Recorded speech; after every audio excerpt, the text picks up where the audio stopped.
ভারী বর্ষণ ও ভারত থেকে আসা পাহাড়ি ঢলে একের পর এক বাঁধ ধসে গেছে। প্রবল বেগে পানি ঢুকেছে গ্রামগঞ্জ ও শহরে। বৃহস্পতিবার রাত 11:30টায় বুড়িচং বুরবুরিয়া এলাকায় গোমতী নদীর বাঁধ ভেঙে প্রবল স্রোতে পানি ঢুকে। স্রোতের পানিতে ভেসে গেছে বহু ঘরবাড়ি। শত শত মানুষ সড়কে অবস্থান নিয়েছেন। তাদের সঙ্গে রয়েছেন বৃদ্ধ ও শিশুরা। অনেকে আশ্রয় নিয়েছেন পাশের আশ্রয় কেন্দ্রে। কেউ বা বাড়ি ছেড়ে নিরাপদ স্থানে আত্মীয়দের বাড়িতে উঠেছেন। ফেনীর বাড়িঘর সব পানির নিচে। কোনো কোনো ভবনের একতলা পুরোটাই তলিয়ে গেছে। এসব বাড়িতে কোনো মানুষ নেই। কাঁচা পাকা কিছু ঘর ভেঙে পড়েছে। ফেনীর মুহুরী, কহুয়া ও সিলোনিয়া নদীর পানি বিপদসীমার অনেক ওপর দিয়ে প্রবাহিত হচ্ছে। পানির প্রবল স্রোত সবকিছু ভাসিয়ে নিয়ে গেছে। চট্টগ্রাম ঢাকা মহাসড়ক, রেললাইনও এখন পানিতে একাকার। দূর থেকে তাকালে মনে হবে কোনো নদী বয়ে চলেছে। রেল চলাচল বন্ধ রয়েছে, ব্যাহত হচ্ছে যান চলাচল।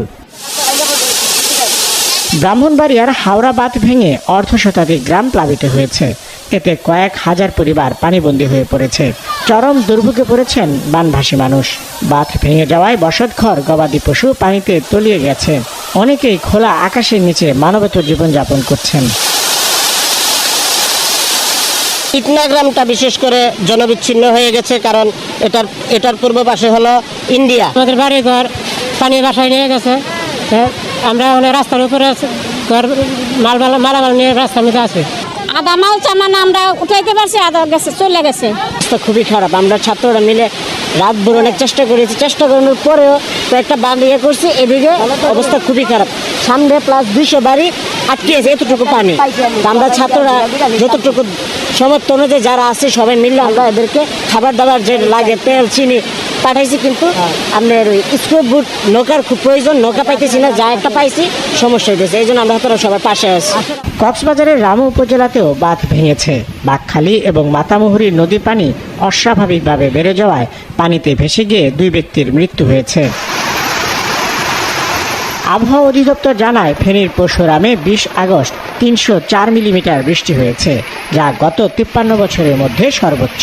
কুমিল্লায় এবার 24 ঘন্টায় 188 মিলিমিটার বৃষ্টি হয়েছে, যা 1968 সালের পর সর্বোচ্চ। উজানে ভারতের দক্ষিণ ত্রিপুরার বিরোনিয়া নদীতে এবার 24 ঘন্টায় 146 মিলিমিটার বৃষ্টি হয়েছে।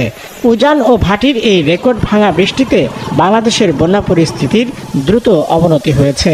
বৃষ্টি ও উজানের এমন ঢলের বিস্তারিত কোনো পূর্বাভাস দেয়নি ভারত। সজীব সাদিক, মাছরাঙা নিউজ ডেস্ক।